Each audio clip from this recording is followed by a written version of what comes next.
Hi, my name is April Kirkwood. If you haven't heard about me by now, I am the author of the book Big Girls Do Cry. It's about none other than the musical icon Frankie Valli of the Four Seasons and my 30-decade off-and-on affair with this megastar.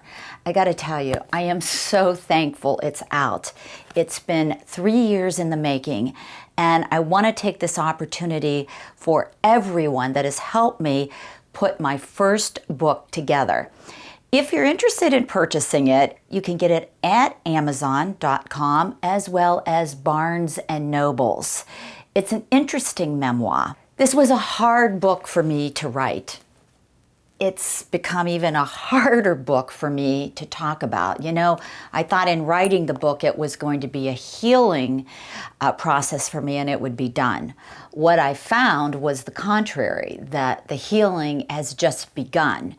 With a lot of questions you've sent me, with a lot of press, with an interaction I had with Mr. Valli himself. So in these 3 videos, we're going to talk about the book, talk about some of the questions you have, and talk about my heart and where do I go from here. First off, I want to apologize to Frankie Valli for anything that might have upset him in the book or anything I might have done. I had a bad experience with him just a few weeks ago, so I'm still licking my wounds and reeling from the experience. I will be talking about that later. But the press, I don't know if anybody understands.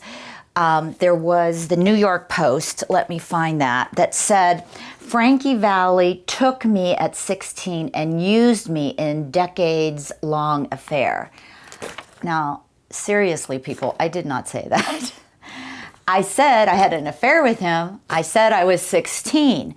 But you have to remember the press, the media, social media is all about selling copies of their publications. So please, when you read this, do it with a grain of salt. Some of the information is, in fact, very, very concrete and true.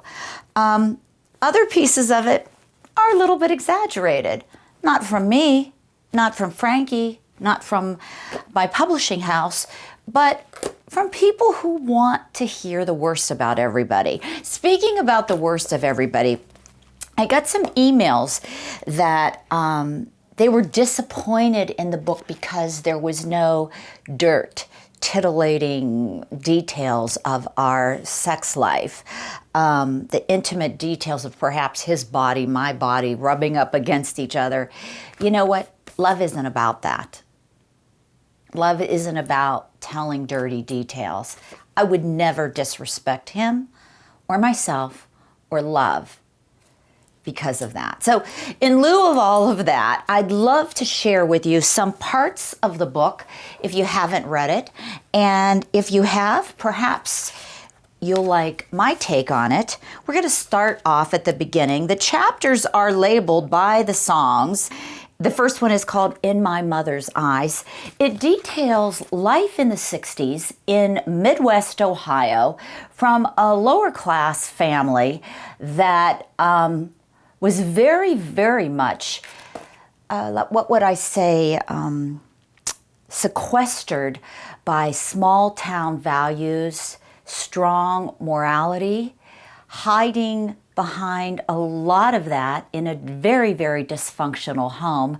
I describe my life as a bit of Gypsy Rose Lee meets Marilyn Monroe on the way to Hollywood in love.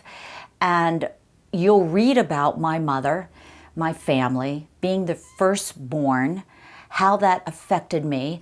My mother had a personality disorder. If you're interested in the 60s, rock and roll, what happened, like Almost Famous, that would be this story as well. So I'm going to begin with what young girls my age thought about and why I fell into the trap of that concept of imprinting.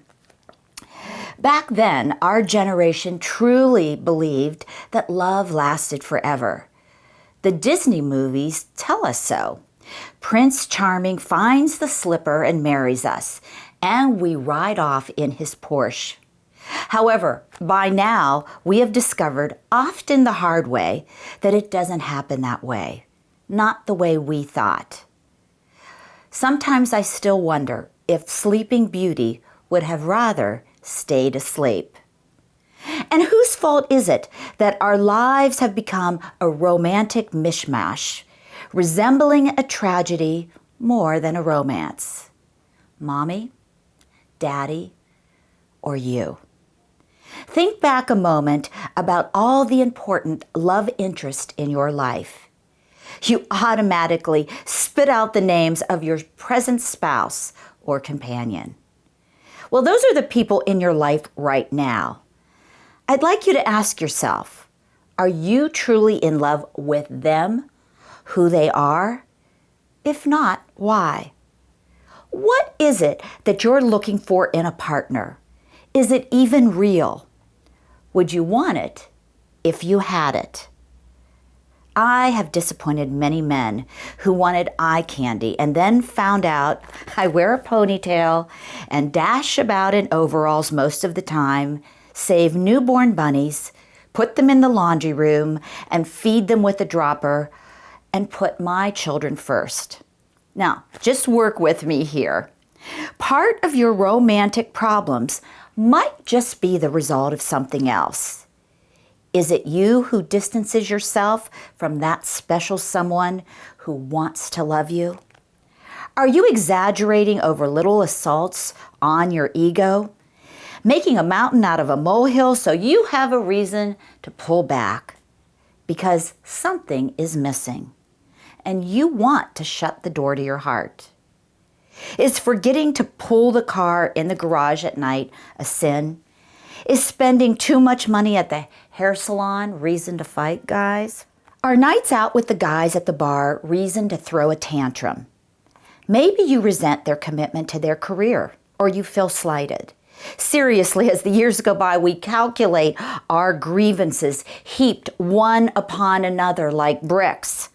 And we think that we're going to go out and find something new and something better.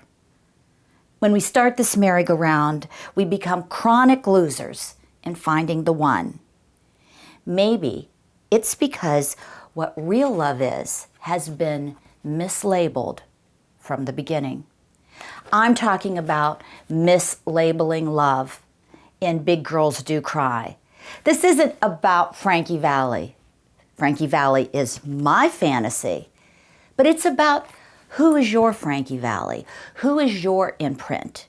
Who is your misinterpretation of perfect love that could be the very thing that's sabotaging you from finding real romance, keeping real romance, and having a life full of bliss with someone new? Well, I want you to think about that. Remember, you can get the book at Amazon and Barnes & Nobles, and I am available to do presentations on imprinting, missing out on love, staying too long at the fair, and wondering how we can get it back again. Until next time, this is April K.